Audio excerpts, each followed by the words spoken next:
Okay, the video you're about to see is the problems we've been having at Shoreacres with multiple faults, mechanical and electrical, and now we've got some lift shaft lights. We're able to see what's going on with the lift. The lift upgrade was done by Meridian a few years ago. We've taken over, and like I say, multiple faults, and this video will help understand what's going on. Thank you. Right, it's 5th of August, I'm at Shoreacres. I'm just looking at the car gate contact. It's really hard to see on this video, but that is out of line quite badly. Let me just move the door. See that? It's just catching the edge of the block there. So I'm going to adjust that. Hopefully that might have been causing some of the problems. The video you're about to see is one of the landing locks, and this problem repeated itself on all the locks. So we've been through and sorted this bridging problem on all of the landing locks. So the problem you're about to see, we've rectified on every door. Shoreacres top floor lock. Just looking at the follow up on the contact. If I operate that and let it go, it's not quite dropped in.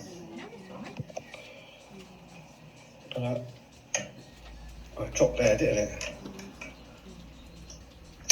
Yeah, not quite dropped in. And that's The photo you're looking at the moment is the fault log code that would normally be stuck to the door of the control panel, but it was removed and not on site. We've now got a copy laminated for the job, so we know what all the fault codes are. Motion feedback failure related to the brake, and you can see that we've got all the trunking lids off. So we've been chasing wires, chasing faults. There's 9 of these faults, and that's the motion feedback fault related to the brake. This photo you're seeing now is a fault code being given from the controller, which isn't on the fault code list. We had to go to the manufacturer to find out what that fault code was. Yeah, quite an unusual one. The photo you're looking at now is with the motor room light switched off, and the circled LED shouldn't be on, but it has a slight backfeed. So we changed the sensor and the cable from the lift to that sensor, to that LED, so that backfeed isn't present. And the backfeed was present in both in the end, and the controller kept telling us we had sensor problems, so both of those were changed. Another fault there, a little bit difficult to understand what that is, but that was a fault, I think, with communication from like a source of interference from an aerial, an antenna, something like that, which obviously is a bit misleading because there's no antennas or aerials or interference that lift could suffer. There's the sensor fault that led us to change the sensors and the cabling, where the light was bleeding, the power bleeding onto the LED light in a previous photo.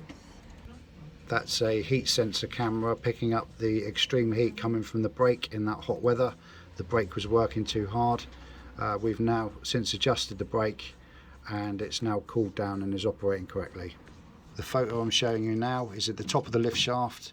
Redundant equipment from the old lift control circuits just left at the top of the shaft. We've no idea why. The fault the lift has there is wrong permanent safety, so we had problems with the safety circuit. We went through every single switch on the safety circuit, cleaned them, removed carbon, and we found loose wires on a stop switch in the pit and loose terminals, and the stop switch in the motor room was also had some faults, and that's been rectified. The video you're about to see is in relations to float in the car.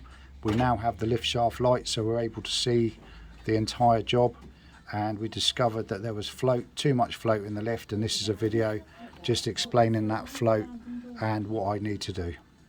Okay, so Saturday the 13th, Shoreacres, Sandbanks, just reduced the float.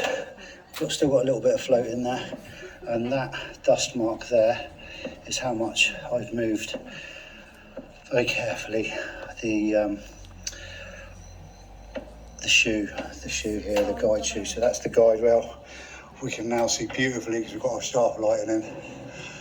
So there's guide rail, there's the magnets that are giving us our signal for the lift to slow down, stop and floor levels, etc. These magnets here, different colours so engineers can't get them wrong. And yeah, so there they are up the shaft, and beautifully now we can see everything in here, which has led us to discover the float, and that is now tight, all done. And that will give us now, I've actually moved this one because the other one's too difficult to move. So I'm going to adjust these switches now, these pencil switches, to the right distance from the magnets, because I've now moved the car back. Over and out.